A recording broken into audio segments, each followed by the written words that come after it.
আমি আমি তাবলীগ জামাতের হিসাব ছিলাম, হিসাব রাখতাম।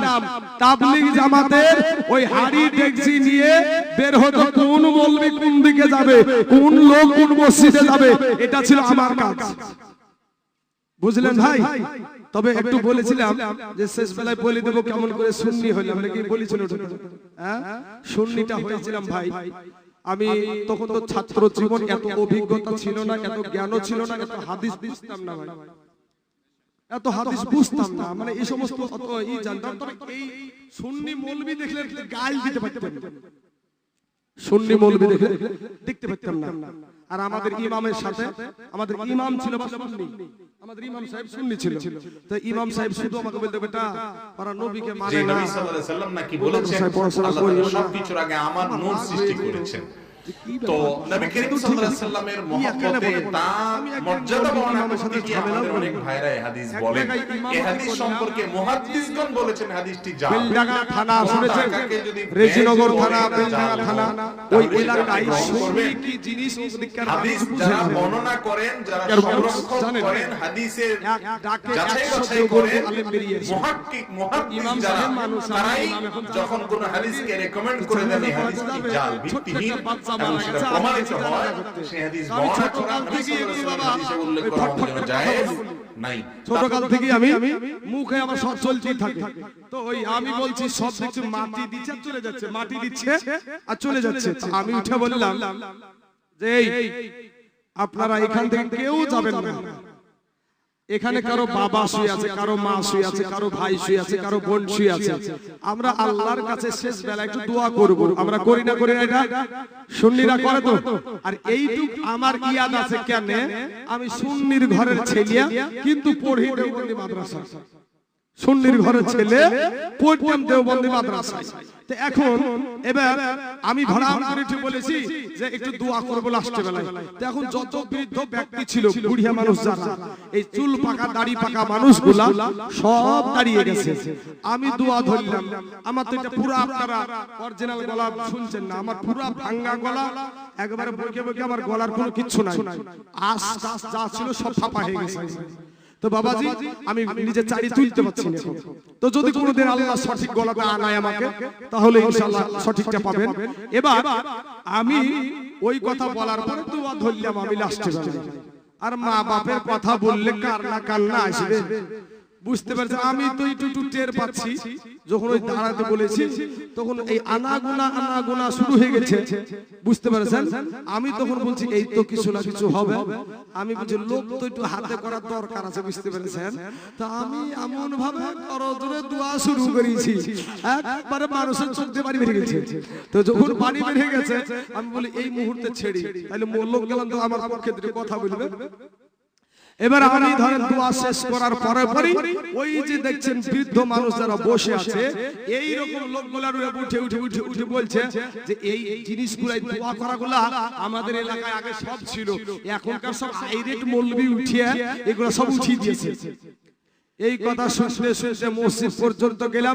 মসজিদের হুজুরের কামরা যেমন আছে আমারও তেমন ছিল। তো এই মুহূর্তে আমি কামরায় গেছি, এমন সময় 10 মিনিটের মধ্যে অনেকগুলা মৌলবি আমার ভিতরে, আমার ঘরখানের ভিতরে। কেন আপনি দোয়া করলেন? তা আমি তখন ধরে এত কিছু বুঝি না ভাই, এত কিছু বুঝি না, কেমন আমি পার রাখছি এই মানে মাস্তানি করার জগতে কেবল পার রাখছি।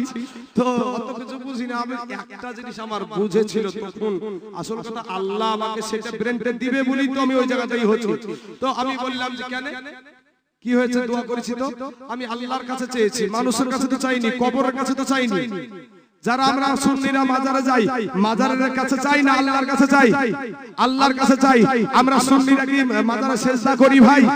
সুন্নিরা মাজারে সেজদা করে না, সুন্নিরা কোন পীর সাহেবকে সেজদা করে না।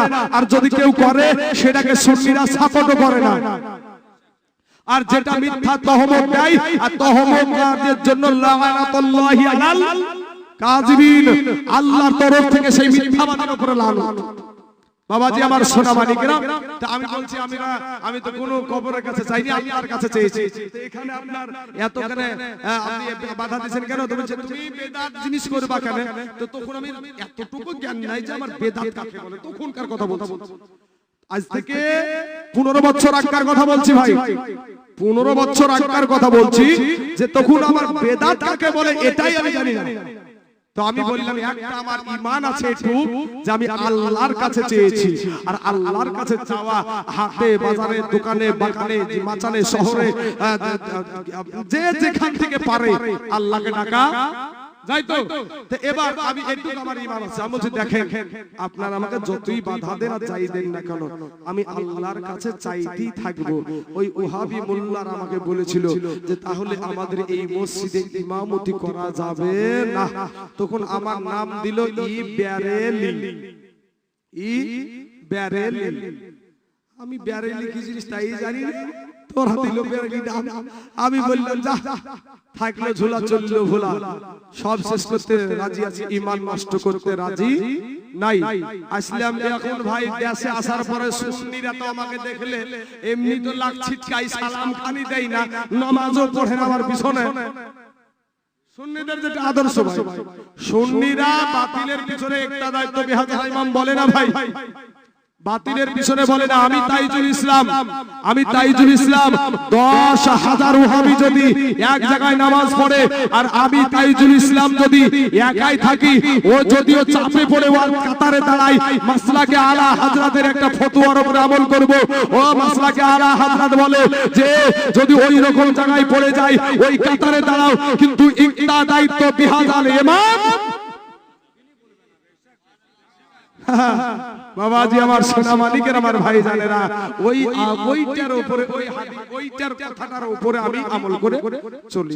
বাবাজি আমার সোনা মালিকেরা এই ভাবু, আপনার কিছুদিন গুজরে গেল, একেবারে আমি বাড়িতে বসে গেলাম, সুন্নি একজন এরকম আলেমের কাছে একদিন সাক্ষাৎ। ওনাকে বললাম ভাই এই অবস্থা, এই অবস্থা, এই অবস্থা, এই অবস্থা।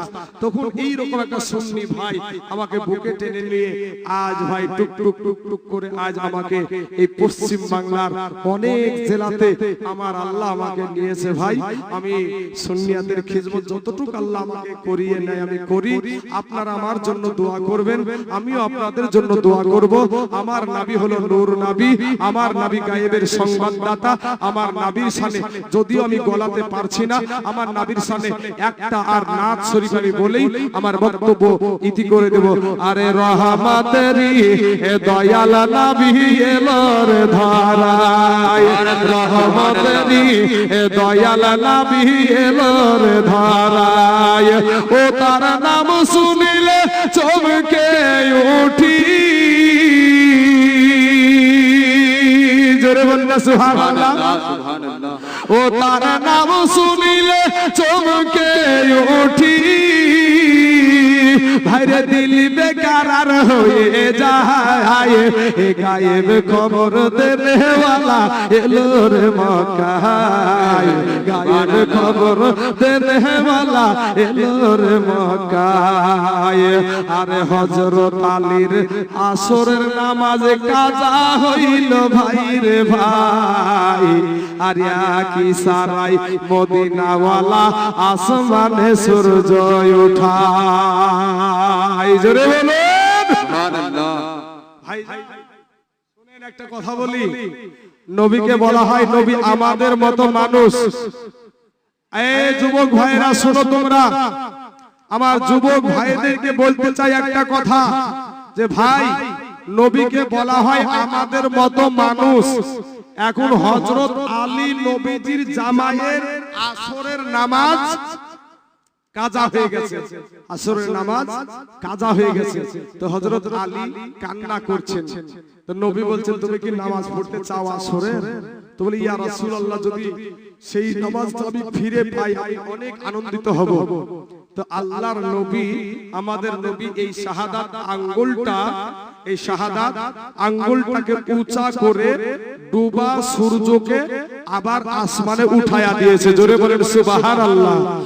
আপনার ওই ওহাবি মৌলভীকে বলেন তো দলিল তো খুব খুঁজে, বক্তা হাজির হতে পারল না, দলিল সম্পর্কে দলিলই আলোচনা। তো ওই মৌলভী যে দলিল থেকে বলল, আন্দাজুল কিতাব থেকে বলল, আন্দাজ কিতাব, কিতাবের নাম না, কিতাবের নাম হচ্ছে আন্দাজ কিতাব, বুঝতে পারছেন না? মুখে কোনো দলিল নাই, হাদিস নাই, আমি যতক্ষণ বক্তব্য রাখছি বলেন যেগুলো আমাদের ইখতিলাফের বিষয়, যেগুলো নিয়ে আমাদের ভিতরে সমস্যা, প্রত্যেকটা জিনিস আমি কোরআন হাদিস থেকে বলেছি না বলিনি ভাই? যেগুলো নিয়ে আমাদের ভিতরে ঝামেলা প্রত্যেকটা কোরআন হাদিস থেকে বলেছি। যদি আমি ভুল বলে থাকি আমাকে এখানে ধর, দেখি তোর কতখানি ইলম আছে, আমাকে এখানে ধর। আমি বড় মাদ্রাসা অত পড়িনি, কিন্তু আমি যতটুকু বলি আমি যে মাদ্রাসা থেকে পড়েছি, কিন্তু কুটিনাটি কিতাবগুলো পড়ার মতন যোগ্যতা আমার আল্লাহ আমাকে দিয়েছে।